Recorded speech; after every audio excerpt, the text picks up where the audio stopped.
Memory loss is real. Forgetting why you walked in a certain room or misplacing your keys, it can just be a blip on the screen, or it might be a sign of something more serious. Subjective cognitive decline is the official term for worsening or more frequent confusion or forgetfulness. Joining us right now to help us talk about when to seek help is AARP Senior Vice President for Policy and Brain Health, Sarah Locke. Sarah, good morning to you. How do we know the difference between a glitch in your mind and memory loss? Good morning, Adrienne. Sometimes it can be very worrisome and a little hard to tell, but often the problems that we have with memory because we're aging is usually because we're maybe not paying attention or multitasking as much. But when you start to notice a change, for example, maybe you've got mood swings that you've never had before, or you've never had any problems managing your bill paying, but you start to notice that you've paid something twice, or you're having trouble with numbers. That is a sign to be concerned. I wonder, because things are so often misdiagnosed or underdiagnosed, and we are so late in the game when we're looking at cognitive health. When should we be looking at memory and testing our memory? I do this game where I can walk into a room and I can name every person around a table. And I do it kind of as a parlor game, but I also do it as a way of keeping my mind sharp.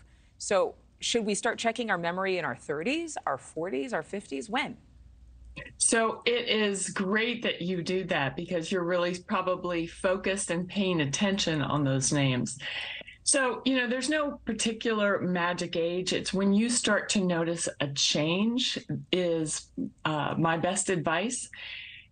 If you forget where you placed your keys, that is completely normal.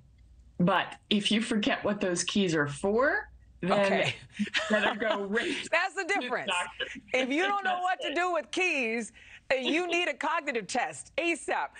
Sarah, what do you do if your doctor is saying you're overblowing your concern? Right? Or maybe you take a parent in and you think they have a problem. They don't think they have a problem.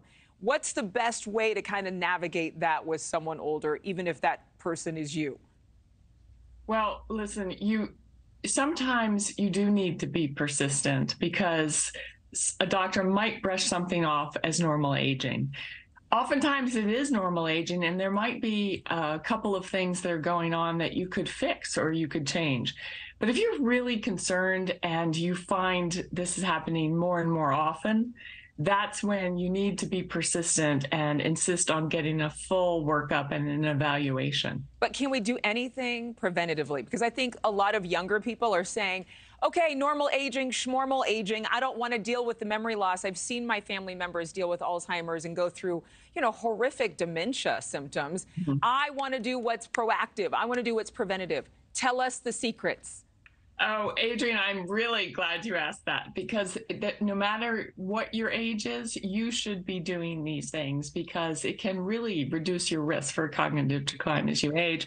But it's as simple as exercise, what we call the 6 pillars. AARP has been working with the Global Council on Brain Health now for quite a few years to look at the science behind what actually works to maintain your brain health. And the 6 pillars, we call them, it's ongoing exercise, being social. Social isolation can increase your risk of dementia by up to 50%.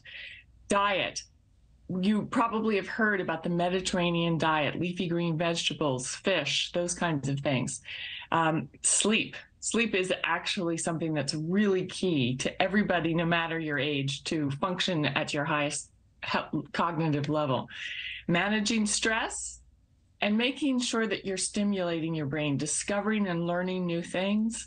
It's fun, plus it's good for your brain workout.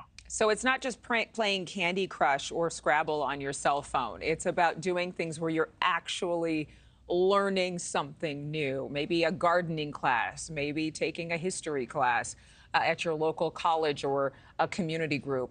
Sarah, thank you. I already went online for stayingsharp.aarp.org. Terrific. I hope you find it as fun as I do. Well, I like the idea of having my memory up until I die. That sounds fun to me. Thank you so much.